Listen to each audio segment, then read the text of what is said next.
Ladies and gentlemen, the time is now here. Nell presents Make It Make Sense. Make It Make Sense.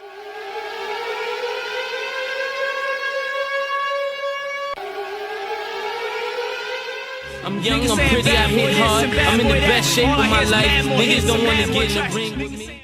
Ladies and gentlemen, the time is now here. We've all been waiting for. This is episode 6. Make It Make Sense with Nell. Thank you to everybody out there for continued support. I know it's been a minute since the last time we shared this episode of Make It Make Sense, episode 5, when the clash up between me and T. But this time we had to do a major and big.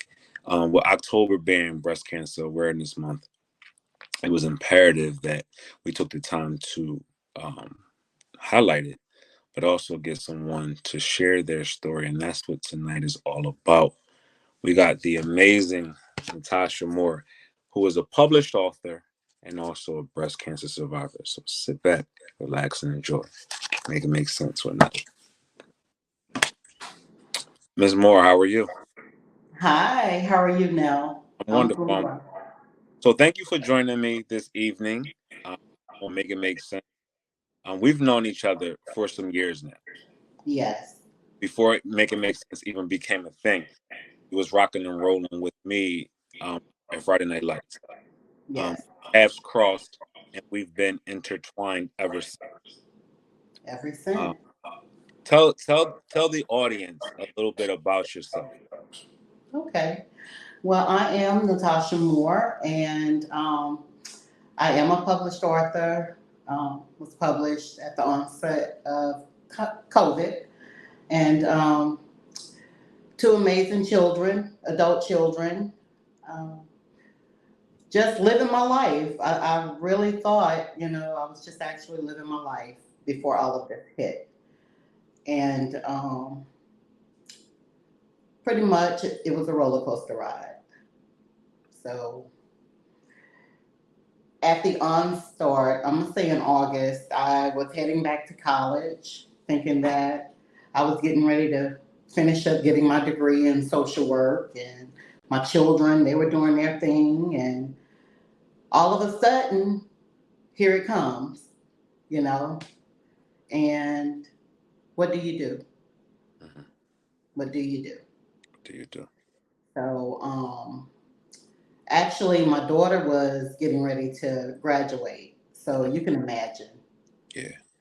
having to try and go through all of those things and, not tell her because I made the decision not to tell her until after she graduated.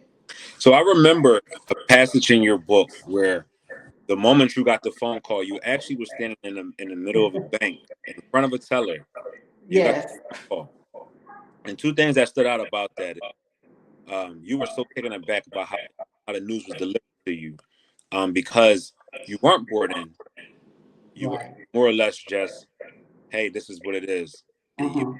had to deal with it at that moment. Uh-huh. And also, bank teller, you know, showing some concern and support as you stood there with tears in your eyes, offered you a tissue, but also offered you Uh-huh. a comfortable place to gather yourself before going out. Uh-huh. See your daughter Right. waiting. Tell us about that.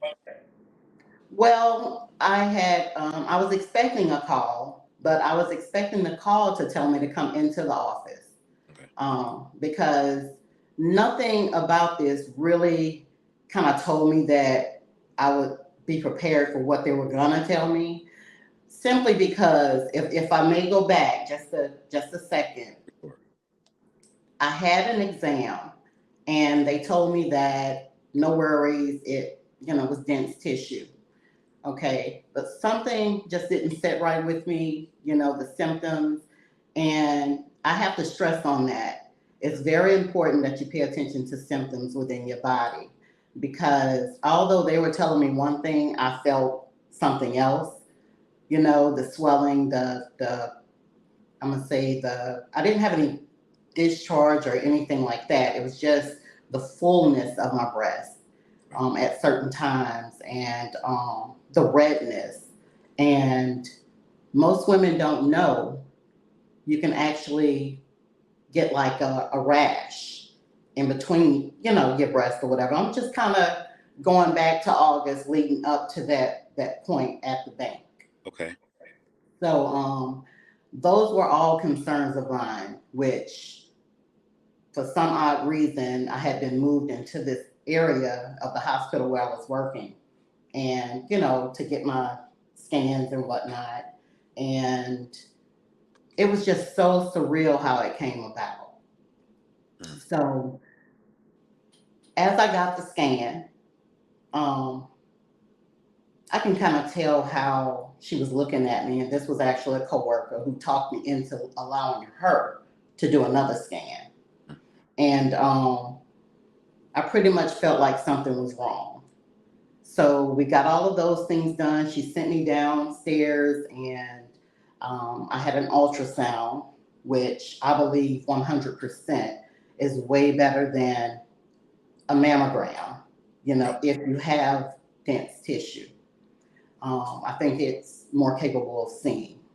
Okay. And so days and days went by, and like you said, me and my daughter, we had planned a day to kind of hang out and shop and do our thing like we normally do. And I was expecting a phone call, but like I said, I wasn't expecting them to tell me over the phone. I was expecting them to call me into the office. So we're at the bank. I get the call. I ask the teller to excuse me. I get the call and I'm just trembling, Mm. trembling to the point where I'm almost dropping my phone. And she looks at me and she asks me, am I okay? And of course, I'm crying because now I have to kind of think about my daughter's in the car. I got to get it together. Um, the teller was very compassionate about what she saw and how I was feeling. She actually just kind of moved me over to the side and took me into a room and just told me to take however long I needed to kind of gather myself. And I did that. And I'm so thankful for her because I was a mess. I was a mess. Who expects to hear you have cancer over the phone? Like, really? You know what I'm saying? I could have been driving or anything, so that was difficult. That was very difficult. Um, I got it together. She brought me water, asked me, was there anybody she could call or, anything like that. And of course, me being who I am, I kind of sucked it up Okay. and went back to the car. So take us back um, to something that you say you move with this, which is intuition, right? One Hmm. of the chapters in your book is intuition. You just Intuition. right. So, what was your intuition that led you to go get this extra scan where you didn't just rely on the mammogram after the mammogram being told, oh, Okay. it's just this. What made you then take a step further, seek the information that you need? I am a firm believer that God places intuition within all of us, actually. And I'm gonna say up until maybe July of that year, I was receiving strange phone calls. You know how you get the telemarketers that want you to donate funds to this cause and that cause. I was getting all kind of like telephone calls about the breast cancer societies and donations and all of that. So that was one thing. Mm-hmm. The next thing was I was kind of quickly moved from the position I was in at my job into the women's center across the hall. And I began to make these contacts and interactions with people. Everybody I came in contact with was dealing with breast cancer. Mm. So I was like, what is going on? I kind of felt like God was trying to tell me something. Literally, it's like it just literally hit me that he was actually talking to me through these different things that was going on. And I kept asking questions at work, and Angela was her name. She kept coming back up to me. She said, "You know what?" She said, "You're asking me one too many questions." She was like, "I think I'm gonna fit you in, and I'm gonna scan you myself." So, that's how that came about. But it's like he kept bringing me to things dealing with breast cancer, talking to people, comforting people.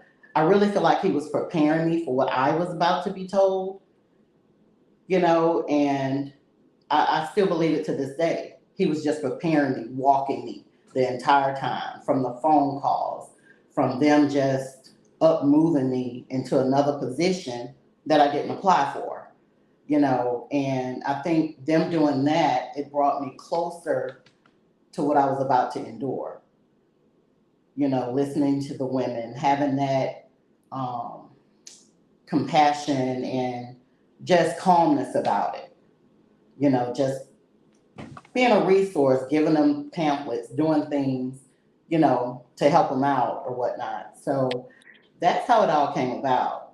Mhm. This is not the first time that you faced some sort of adversity. The first time is when you said you were traveling down the road, and Yeah, like any of us traveling, we're paying attention, but we're not paying attention, especially absolutely. to people around us because road rage is so rampant and people Absolutely. is crazy nowadays. You detailed how a trucker was trying to get your attention because he was trying to point something out to you based upon what you were seeing on your travels, Right. but led further down the road to you actually having a blowout. Yes. Walk us Let, through that. let me tell you now, that right there, if y'all don't hear anything else, know that God will show you. He will stop you in your tracks. He will stop you. If he's trying to get your attention, he will allow things to happen so that you can, like, redirection yourself, reposition yourself. And that particular time, me and my daughter, we were going on vacation in Alabama. Um, Buckled up and everything, and we just going on down the highway, having a great time, listening to music, kind of clowning, doing our thing. And before we got out of Louisiana, I saw somebody on the side of the road changing, a tire. A few more miles down the line, it was somebody else with a flat on the side of the road. We crossed over into Mississippi. Somebody was on the side of the road. Mm. Alabama, state line. Somebody was on the side of the road. So that's when we went over the bridge, all the water and everything, um, on Interstate 12. So there's a trucker coming up kind of close behind me. I'm thinking I'm in his way, but he's actually, I guess was looking at my tire. I didn't feel anything. There was no vibration. There wasn't anything going on. And besides, I had taken it to the shop previously to Okay. get it checked, under the hood, the tires and everything. So I'm ignoring him. He's blowing, he's laying on the horn, and I'm ignoring him. I just got out of his way. So he goes on. I think it was maybe like a mile marker 6. I keep remembering that word, that sign.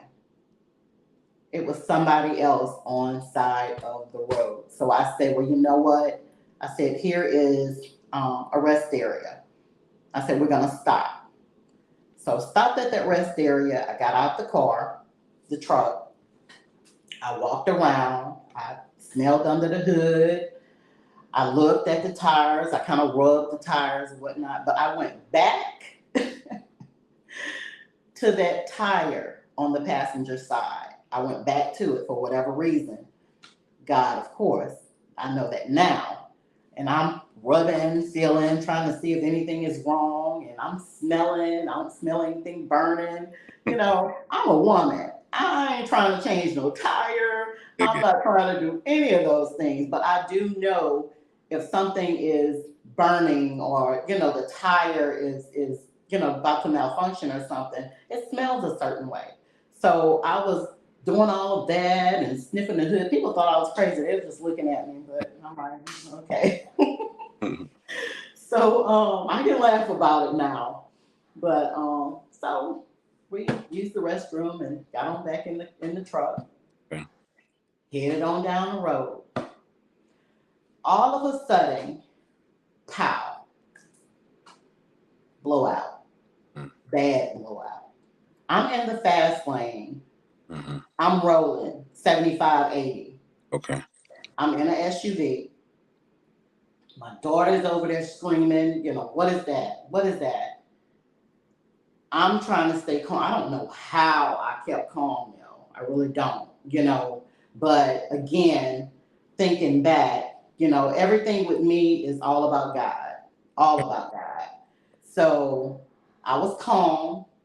I was holding on to her, and I had the steering wheel in this hand. I looked up and I saw everybody moving out of my way.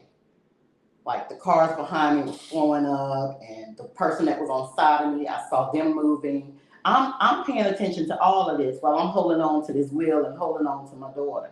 Okay. But I seen a van though. Okay. The van wasn't moving as quickly as the rest of them. Okay, but they moved up enough when they saw my truck veering off the road, because I thought about it. I said, my stepbrother, has always told me, if you ever have a blowout, let the car do what it do. He said, don't hit the brakes, don't try to, turn it. He said, you're coming out better if you just let it do what it do. Okay. So I took my foot off of everything. Mm-hmm. I took my foot off of the steering wheel, and it shifted and just went off the road.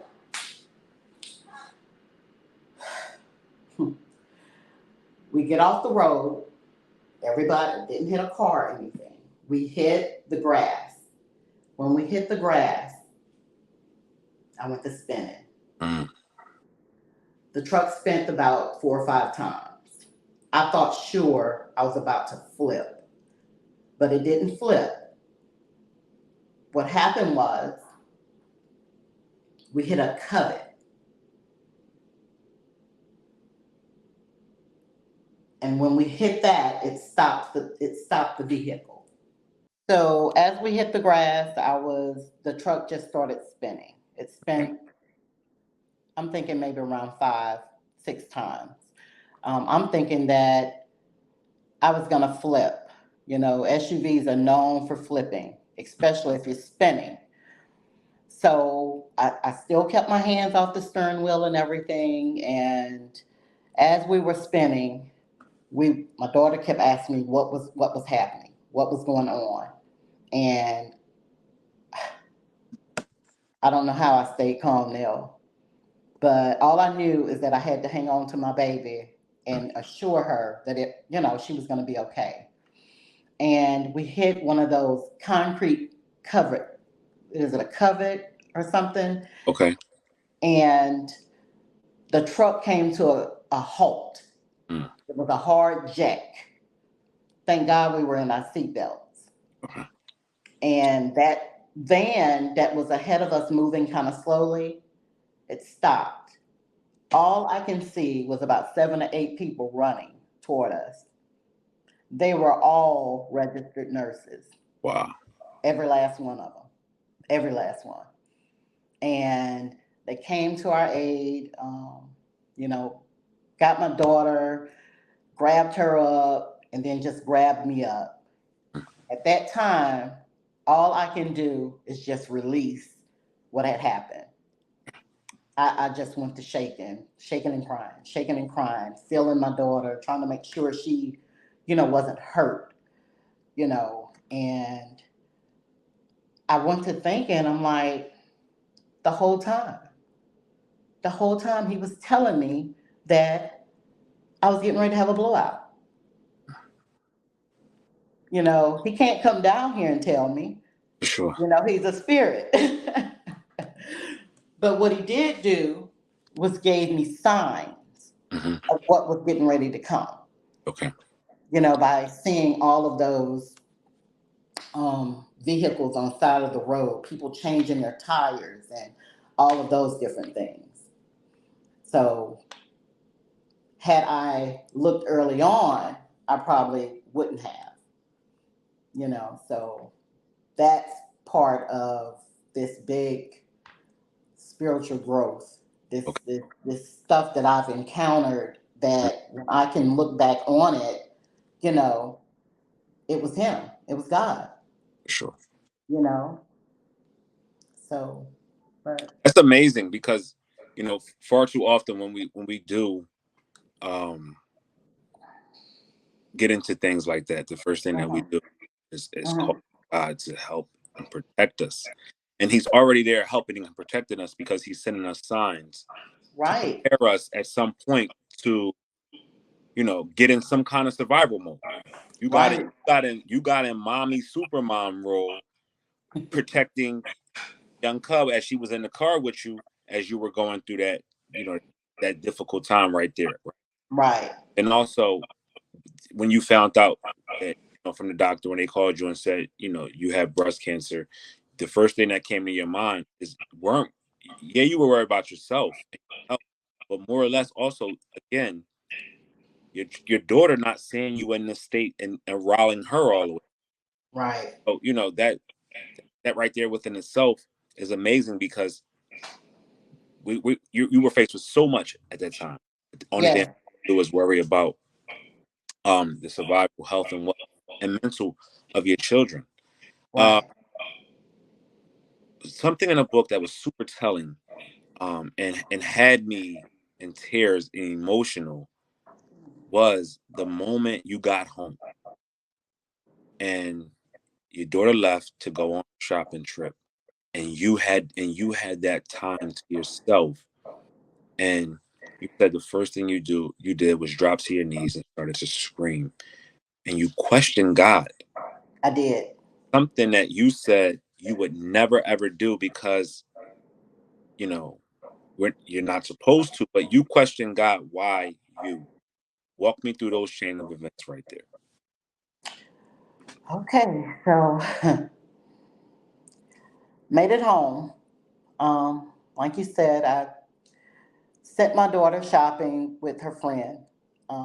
So she was looking a little confused as to why I didn't want to go because, you know, she knows I love to shop. I like a good sale. So once she left, I watched them back out of the driveway and I just fell to the floor. I literally fell to the floor and I screamed. I screamed. I cursed. Mm. Um, I questioned why me.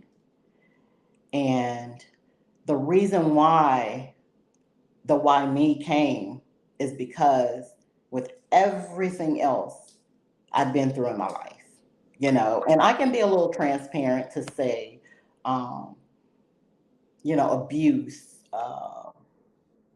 Mm. near rape, um, just feeling alone, you know. Um, and I'm gonna stop there. That's a whole nother book. But you know, why me? Why do I have to go through this too? That's how I felt. You know, haven't I been through enough? Mm. You know, and that lasted a minute. I screamed, I yelled, I waddled on the floor. I mean, I reacted. Okay. I reacted. And looking back, I really think that's important. Yes. It's important to react. You're Mm. not supposed to hold it in. You So, released. hmm? You released. Yeah, you have to release it. You have to. Mm. It will eat you up if Okay. you don't release it. Um, So I immediately wanted to call my mom. I called her. I couldn't get a word out, but I mean, I called her. She knew something was wrong. And she came, her and my stepdad, and, embraced me and, tried to help me the best they could. So, but I woke up from that now. I woke up. I had to. I went down memory lane, Okay. um, thinking about all the things, like I said, that I had been through, and God brought me through those things. Yes. What difference is now? What difference was now, then, at that moment? So I had to really dig deep within myself and think of all of those things and think about how he continuously showed up, pulled me through it, got me through it. People around me didn't know half of the stuff I had been through because he got me through it.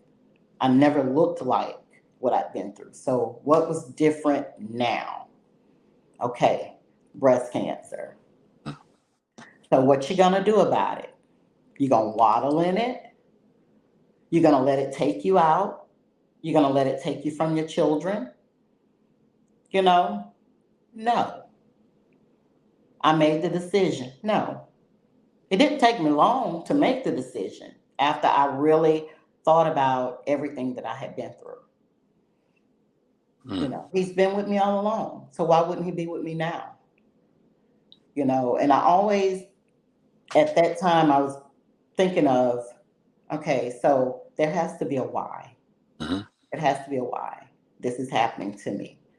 Am I living a life that's leading to self destruction?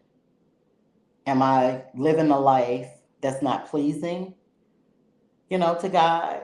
What, why? What is going on? Why? And at that time, I really felt like a surrenderance, you know, and I promised myself I wasn't going to let it take me. Absolutely. We always hear it takes a village to raise a child, Hmm. but in someone's eyes, we're always a child. To our parents, we're Yes, always going to be their child, yes, regardless of how old we are. right. And the first person that you reached out to for in your moment was your mom. I'm going to throw a few names out at you, and I want you to tell me the impact and the importance of these names. Um, Okay. because again, it takes a village, regardless of however old we are, um, as a support system, a base of strength, and then just a wake up. Like I got to wake up because I got to still remain who I need to be for them. So the Right. first two names I'm going to say is Ramon and Zoe. My babies. Hmm. What comes to mind when you think of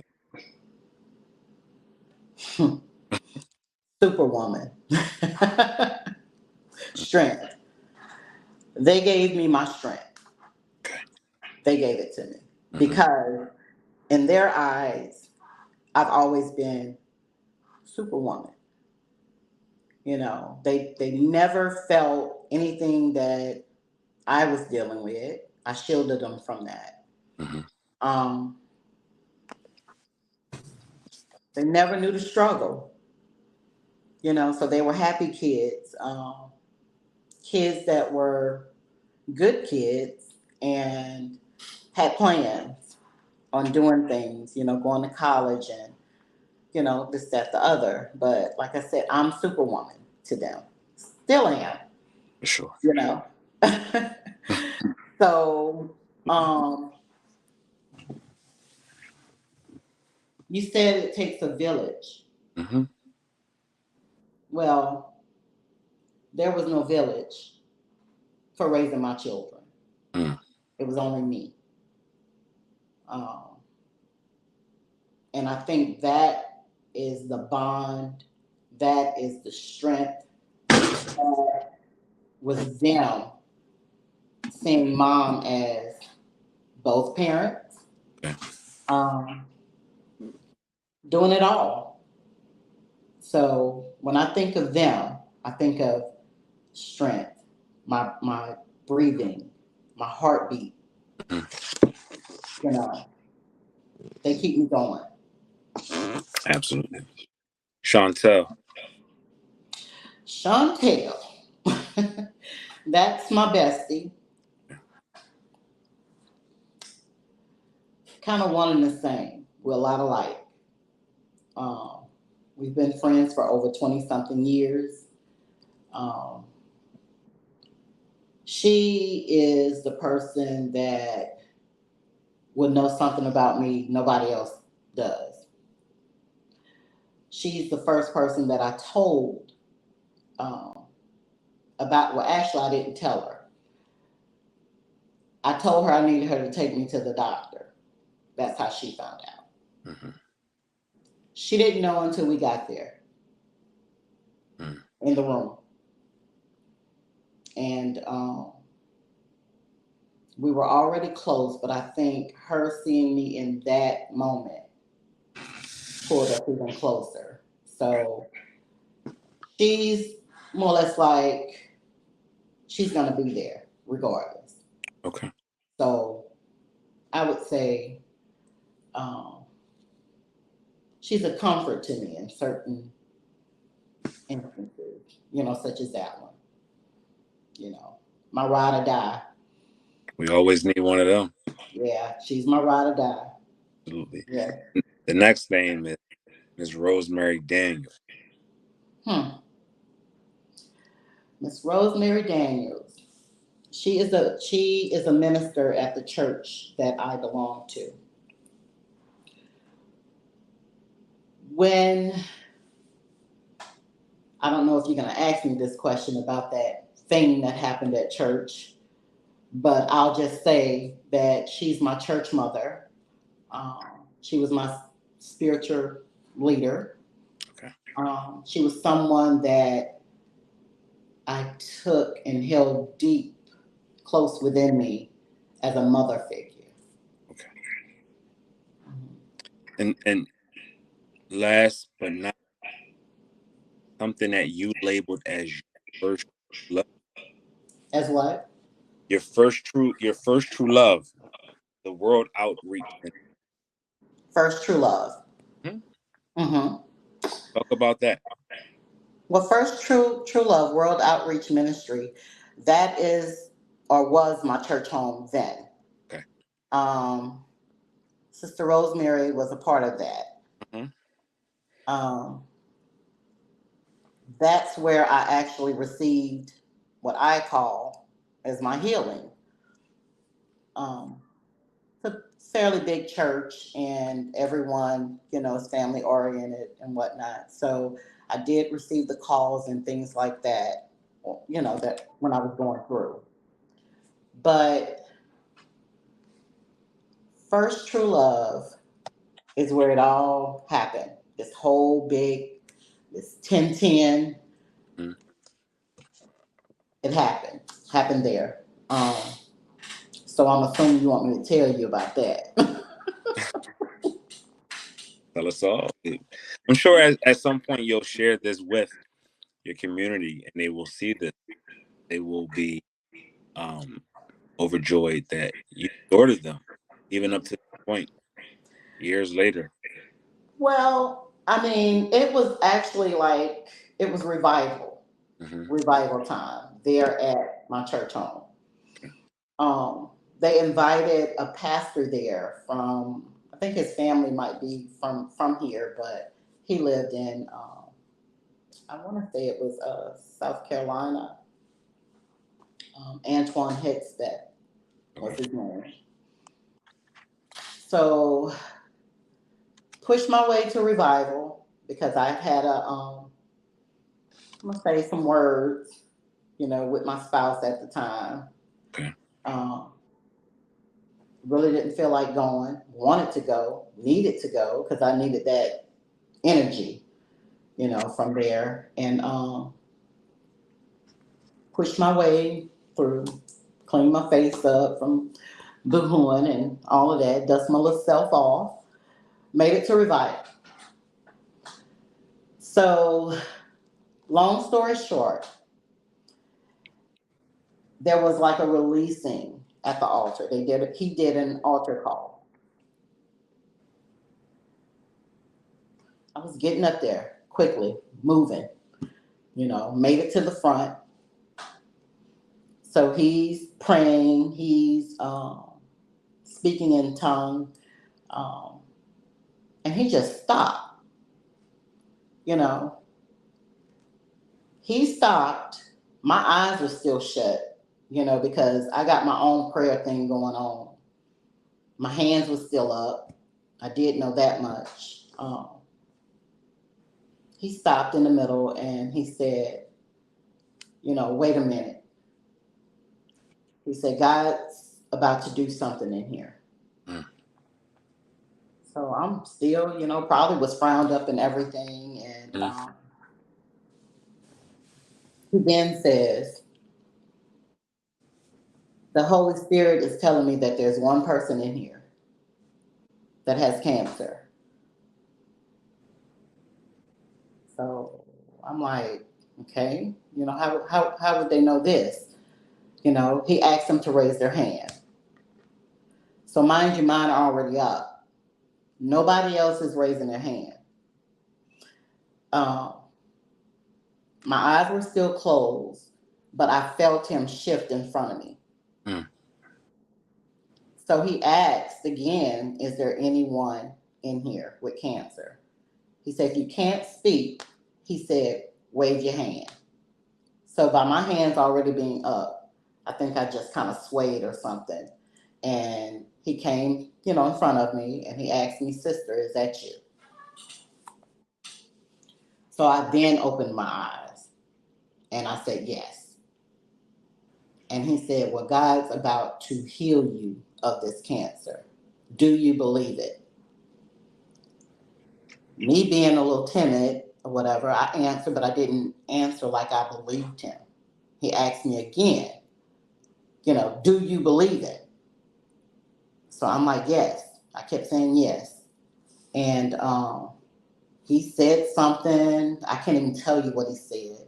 He spoke in the other language. Um, he asked the congregation to pretty much place their hands toward me. And he said something and he touched me. I'm one of them people. I'm gonna be real. I'm one of those folks that always wondered, are they faking? Okay. When somebody anoint their head with oil or whatever and say whatever and they hit the floor. Yeah. I always wondered that. Well, let me tell you. When he did that now, I hit the floor so hard. Mm. The guy behind me caught my head from hitting the floor. My church mother, I could see her running toward me. I'm trying to gather myself because I'm shaking like I'm having a seizure. Mm. Didn't know what was going on with me, didn't know what I was feeling. All I know is I was just screaming and crying. Mm. All I knew I was shaking. I kept grabbing my arms, but nothing would work now. So she grabs me up in her arms like a mother does her child. And she held me. I can remember her holding me really, really tight, and she was just rocking me, just rocking me. So you became a firm believer at that point, huh? Firm believer. So she told me, she said, excuse me, Mm.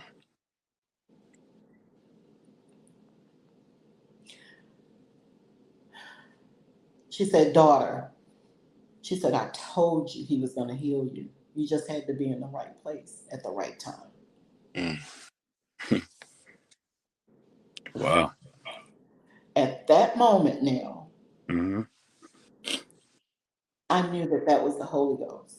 The Holy Spirit was in me, had done healed me. When I tell you, I was able to kind of get it together for the most part for it to end, Mm. but I ran to my car so fast, made it home. I didn't live too far from the church. Mm-hmm. I ran for 2 hours up and down my hallway. Mm. The house couldn't hold me. My children were like crying, didn't know what was going on with me, asking me, was I okay? I couldn't tell them nothing but, I'm fine, I'm fine. So I went out the house and just ran up and down my driveway. When I tell you the Holy Spirit is real, He healed me that day. Mm. That's where the 1010 comes from. 1017 was the eviction. That's when I removed both breasts. I don't claim that as my healing. Mm-hmm. The 1010, God had taken that out of my body. All I had to do was remove the breast. Mm. So that's where the spiritual journey.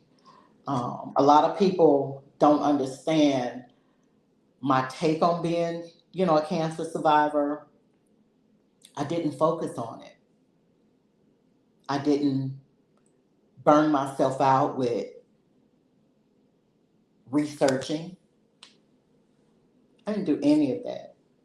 They told me what I had, stage 2 ductal carcinoma. They told me I had two masses, one 2.5 centimeters, the other a little over 3 centimeters in my left breast. That's all I needed to know. Mm. What so what confirmed it all,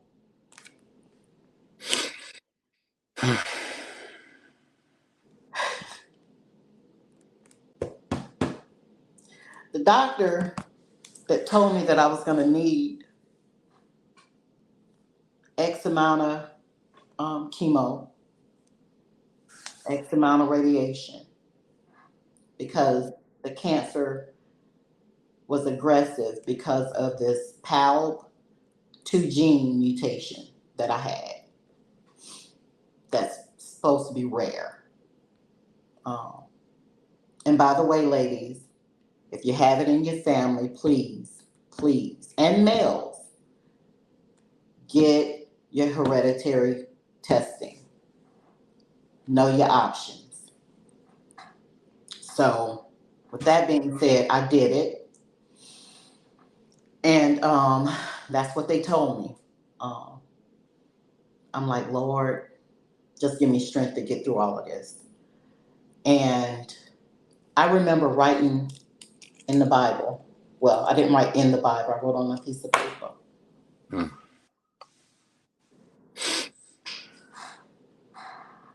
Lord, give me little or no effects at all from what they were about to do to me, as far as the chemo and all of that stuff. Let it all be with ease. I put it in the Bible. If I'm not mistaken, it's still probably in the Bible where I stuck it. I had to go back for an appointment. I think this was the appointment that I was supposed to get scheduled to begin. Mm. And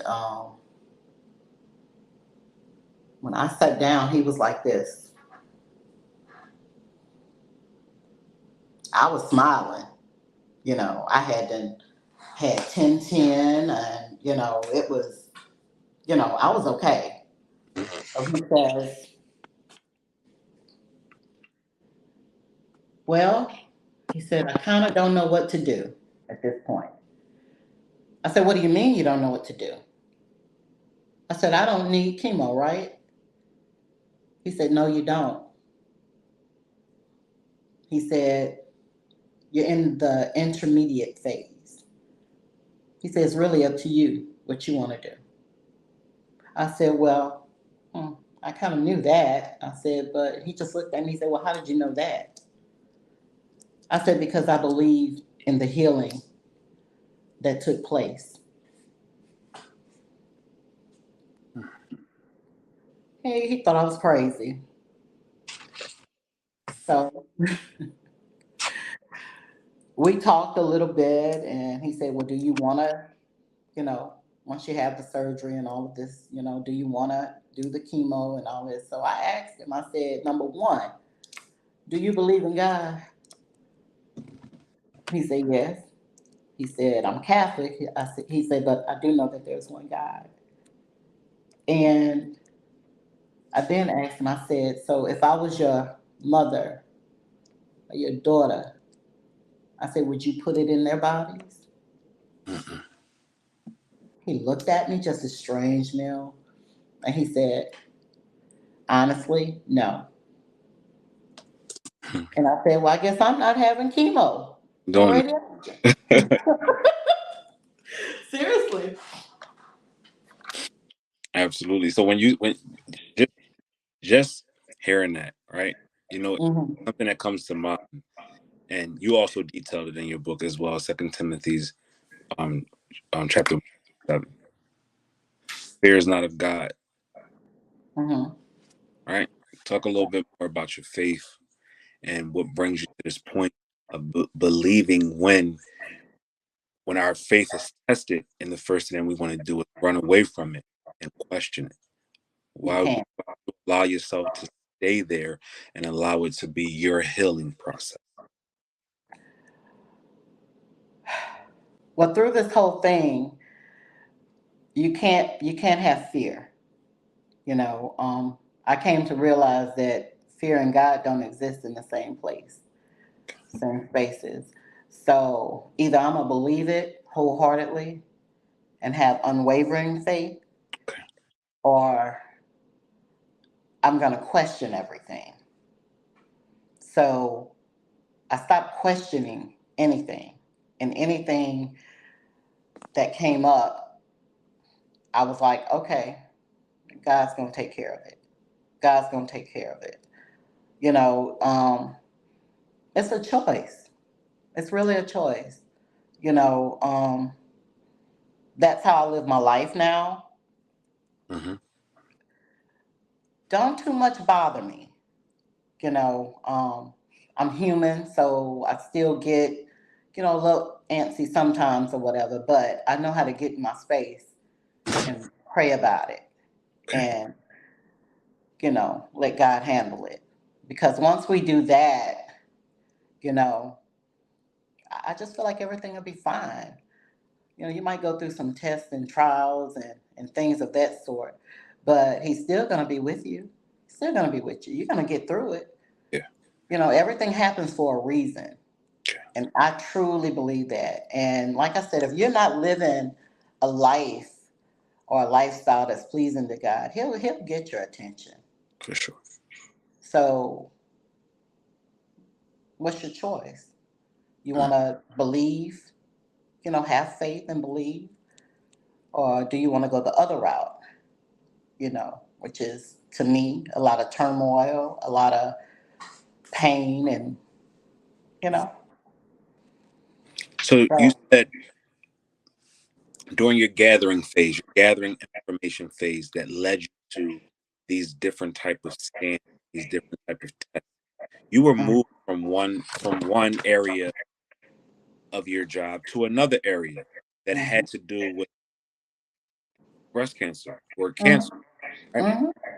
What would you say out there to things that they can do as for self-care, things that they need to be on the lookout for, abnormalities that even their spouse could even be checking for, because us men Mhm. are also not susceptible to getting breast cancer. Right, But then right. also, not even just that, we touch our woman's bodies as well, and we could feel things that may be abnormal to us Mm-hmm. from something that we have never experienced on their body before. What's some things that we can do, both male and female, to protect ourselves or even just be conscientious of our bodies and what to look out for? Well, the thing I'll say first is know what you're putting in your body. I'm still on my journey with that as far as diet.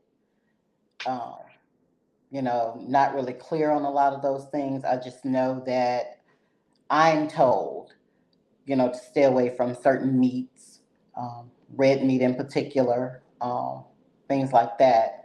But it's good to research nutrition when it comes to that. Um, the physical parts of it, you know, do your self exams, male and female. Um, for me, I did mine every month. I knew that something was there, but like I said, they said dense tissue. And the dense tissue, what I was told, is from caffeine, things of, a lot of that, which I don't find to be very true, but I mean, it is what it is. I guess it's, you know, each doctor has their own thing. Um, so do your exams, any changes, nipple discharge, I'm gonna say bruises on the breast, like I said, a rash. I went to the doctor for the rash I had in the center of my breast. They told me it was eczema. Mm. So they prescribed some cream. So I was using cream off and on for 2 years. So that was the biggest sign that I had. You know, ladies, when you're Mm. menstruating, if your breast swells and become heavy, reddened, that's a sign. And anything that doesn't feel normal, and the same for men. You could have lumps in your nipple section, you can have rashes, things like that. Anything, and I tell people all the time, your body is going to let you know when something's not normal. So don't brush it off as, eczema or, a mosquito bite, a spider bite, or anything like that. Get it checked. We're so passive when it comes to things like that. Like, oh, something bit me. No, letting, half the time it's something else. So and as I far as think we live in fear. We don't want the inevitable to be right, right, our but reality. yeah, yeah. But it was so many things that I could have noticed, well, that I did notice, but like I said, they brushed it off as eczema. And men, like you said, you're touching your spouses, your wives, or whatnot. I was married at the time. Um, I know he would always tell me, I like this C cup. I was never a C cup. I was a B cup. But I would swell at certain times, and so of course I looked more fuller. So he would just always assume that, it was about to be that time of the month. Okay. Yeah, so pay attention to that. If you're going from size B to a C or a C to a D, those are signs. Okay. It's not just you menstruating or whatever, So there's so much literature and stuff, available out there. Again, I didn't do a whole lot of research on it. Um, I just kind of took what was given to me and prayed about it and let it go. I didn't sit in front of the computer and do all those things that people do. What some people do. I'm not going to say everybody do. My approach was totally different. Okay. One thing I came to appreciate throughout your journey? Again, I've known you for some years now throughout Yes. the journey. And then also reading a book, it gave a detailed picture of Uh-huh. of your canvas of what your picture is, your portrait, right? One thing I like that you didn't do was be bitter. It was no bitterness nowhere. Like you said, you said something earlier on the show where you had to be all you had to be everything to your kids. You were that. But in your book, you still gave a shout out to their father for being there, which Well, let who me don't tell you know, but about that. Let me quickly say a little something about that. I raised both of my children on my own. Um, but at that particular time, it's like everybody stood up. Both fathers stood up, and he was still my husband at the time, but we were separated. So they all stood up. You know, the mortgage had to be paid. They made sure, you know, they did what they had to do to come together and make sure that was done. Um, Food, whatever, everything. I had absolutely no worries, none, because my son was working at the time. And like I said, I don't mind being a little um, transparent about certain things because, I mean, it's life. Life happens. And his father didn't want him stressed about worrying about his mother, you know. So, of course, he did the majority of things, you know, and my daughter's father, he stepped in. But as far as my health care, you know, all of that, you know, my husband at the time made sure I didn't have medical bills or, I mean, he basically took care of all of that. hmm So when I needed everybody to step up, like I needed them to raise the children too. but but this was, I must say, their way of trying to make it right. but it just also goes to show your character, the content of your character, because people don't show up for people that do not high high value character. Is Mhm. not a high value character person, right? Regardless of what their responsibilities are, they still don't show up for people who don't matter, and you matter Yes, regardless of whatever past was, whatever the history was, whatever that was. They showed up. absolutely. You were important to show up for, and that was amazing. Also, two people who I love, we have not covered, and who needs and deserves their flowers, Mama D and Papa J. And that's your mom and your papa. Yeah. Well, my mom showed up. She's, you know, that's a hard topic, Neil. But she was there for that. Mhm. I mean, she showed up for that. Mhm. And she babysat me when I came out the hospital, you know. She kind of sat there at the house with me, you know, to make sure I didn't move around too much and things like that. She did the best she could. Mhm. I'm gonna say that, you know, not the closest, you know, but she showed up. She showed up when I needed her. That's who I called, you know, and I promise you, she was at the door. It couldn't have been more than 5 minutes, you know, and she did everything that she could. You would have to know my mother to know what I'm saying about her just actually showing up. She's not a woman who likes to be in the crowds. She don't like hospitals. She don't like any of that. So she was there though. She was there. So I'm very grateful for that, and I love her for actually being there for that, for Sure. all of it. Um, my pop, you know, I think I referred to my daddy. Mhm. when I said Pop. So he was there. He's a military man. So I could see that he was trying to be tough and all of those things, but I'm his only child. So he was looking like, okay, what is going on? You know, this is not happening. Mhm. So he was there as well. I was surrounded by the people who I say love me most.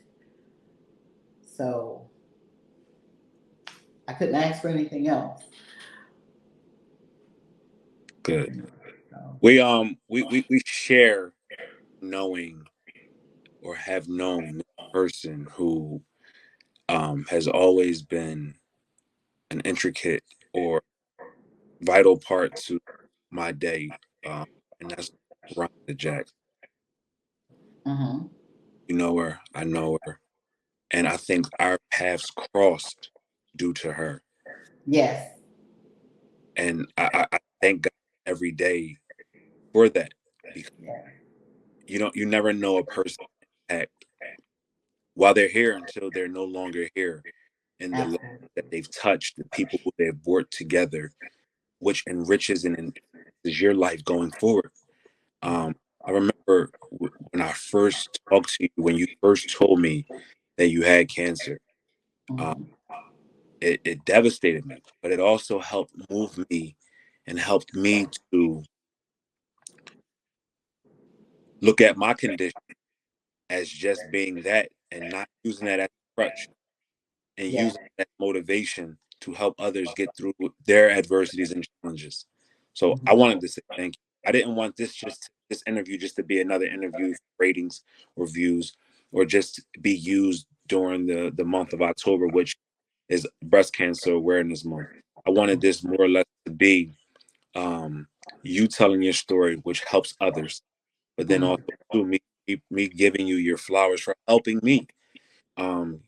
Because we all have those moments where we're by ourselves, and we want to give up, but we don't can't, because we have so many other things and so many other people that depend on us, and we want to see so much more of life that we truly don't want to give Right. up. Such fear Right. that we bombard our own mind with what we're going through. But you within yourself helped me to continue to go on. I remember the one year I did the marathon, and I did it in honor of you one year after learning of your diagnosis, and to make sure that every mile I ran, that I wanted to make sure every mile I ran, I made a donation towards the Susan G. Komen Breast Cancer Awareness Fund in your name, your honor, and that 11 miles, it pushed me that, and at that time I wasn't my best. I wasn't feeling my best. It was raining, it was crazy, cold, it was everything. But I remember me having you and our friendship, our love, our everything bond. But what you were going through as the thing that fueled me to continue to do what I needed to do to finish it, make it to that finish line. Because if I would have gave up, I feel like I would have failed. Um, what I committed, and I couldn't have done that because you didn't give up. So I thank you. Far too often do we not share our thoughts with people, give them their flowers, to help them to understand exactly where they fit in our lives. So that's another one of the reasons why I wanted to get in your business. I know how private, I know you, you know me. You detail it in your book about how private you are, but I need to explain your journey, because I'm sure it will help others that are going through whatever they're going through. Maybe if it's not even breath, And, and it's and just whatever, it will help them get through. let me say this, Nell, Mhm. real quick. The purpose of this book, God told me to write the book. I was struggling bad trying to figure out how I was going to tell this testimony. I'm not a speaker. I don't like crowds. I'm not fixing to stand in front of anybody and talk about nothing. That was my mindset. Okay. So I have this big testimony. Hmm. My God, how am I gonna do this? This me in the room by myself talking to God. Like he's sitting, well, he is sitting here with me, you Sure. know. But I'm like, what am I gonna do? Book came up. Clear as day. You can write. So the book is the testimony. A lot of people didn't understand why I really didn't do a book. I didn't do a book signing. I didn't do any of that. This book is not that kind of book. Hmm. This book is a testimony of my faith and what I went through every step of the way. There was no changing anything. I didn't allow it. Everything I said in this book is exactly how it happened. My reactions, everything, all the way to the very end. So I said that to say because you mentioned about my journey. It was a hard one. It was a hard one for me to just get it out. So I knew that I didn't mind writing because I journal a lot. So this was my way of sharing my testimony. And I think I did good by the way that I did it. I mean, I actually reached people in 24 states, um, UK, Canada, Afghanistan, so I feel like the work was being done and still being done. Yeah.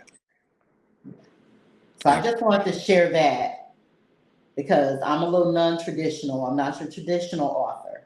For sure. Um, I'm gonna do things how I want to do it, or how Well, God leads me to do it. a little birdie So told me you're working on something else. I am. Absolutely. So you ain't too you out there. So congratulations. Congratulations Thank you. all. Um, Thank you. I thank you. I appreciate you, and I love you. I mean, I and love you too. that goes far and beyond any and everything. Yeah, So I thank you for coming with me this evening and making it make sense.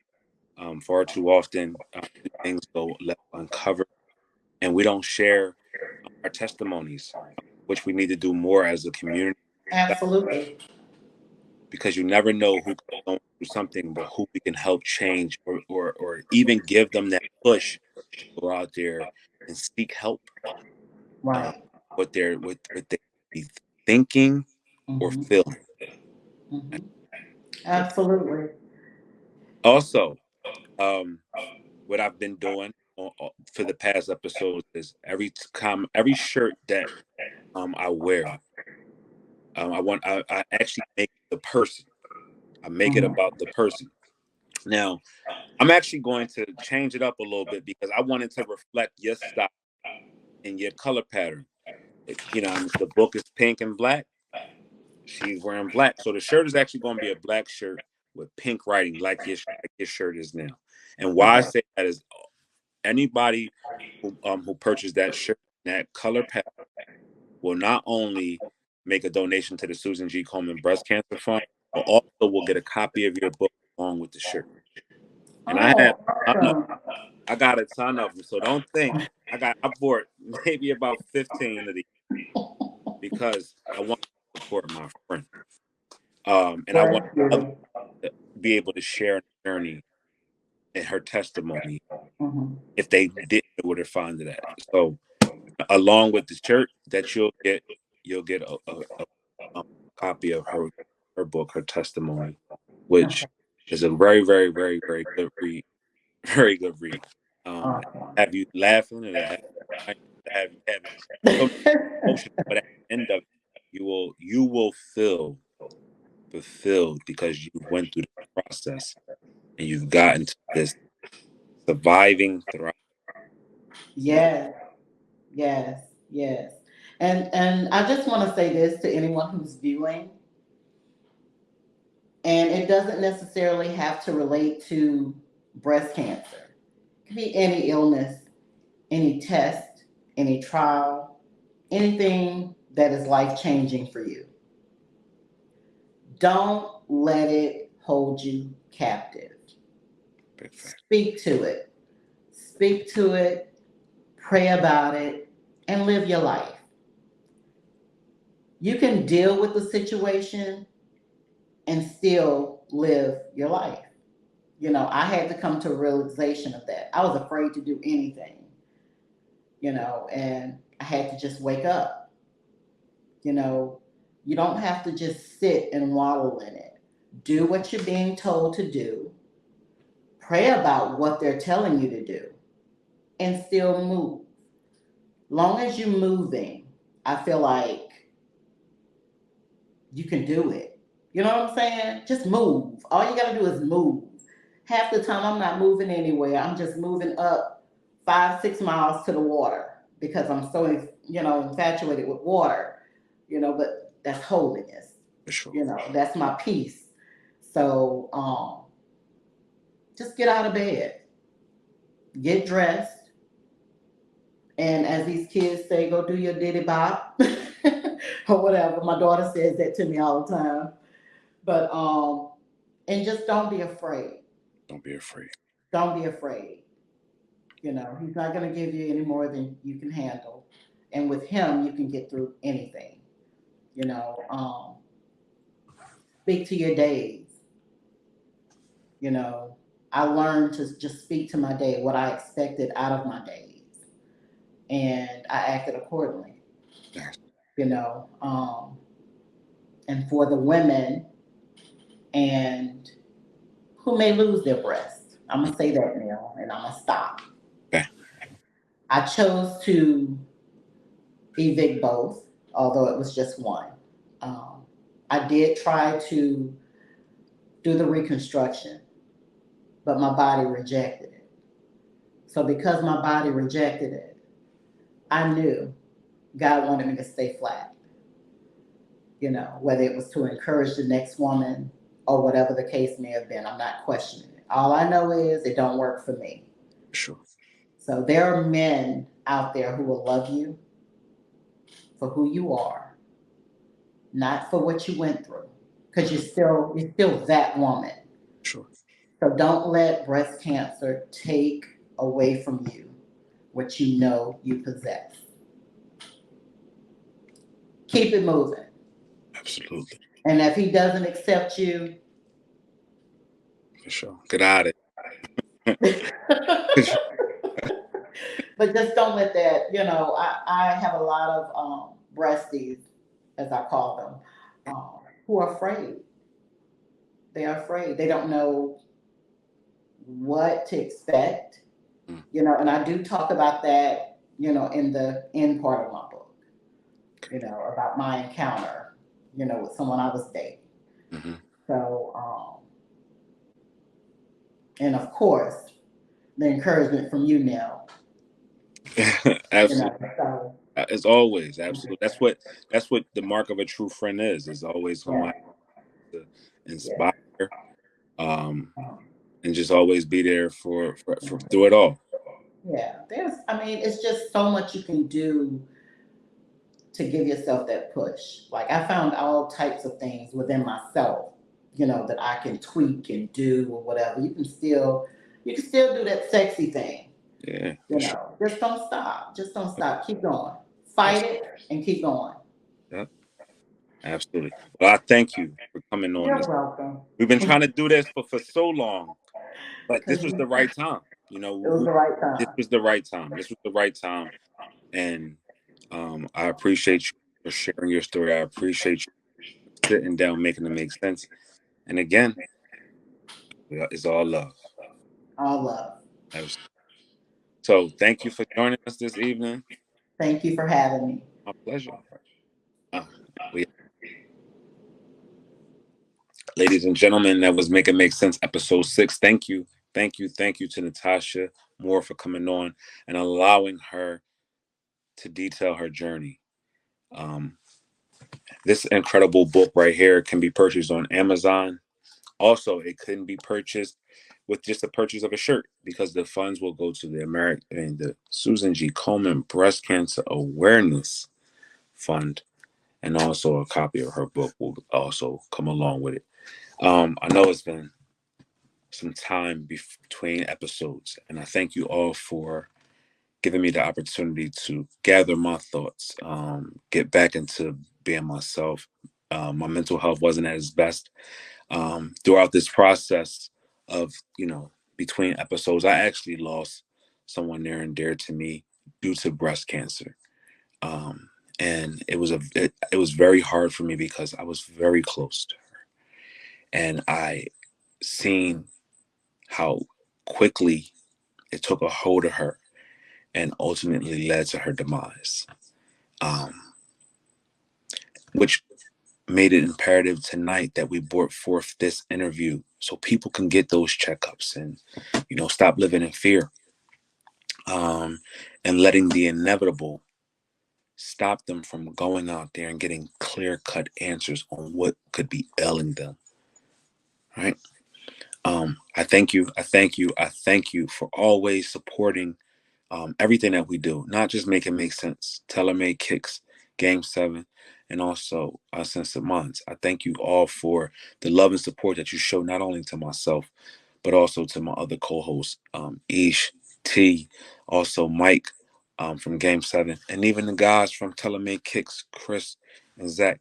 You know, this whole Tailor-made Enterprises that we got going on here is a one big happy family, and we love to share our thoughts, our views, and just our love with you. And y'all give it right back to us each and every week. So, Make It Make Sense, episode 6 is back. Thank you, thank you, thank you to everybody for helping us make it make sense. Make sense. All right, we out of here.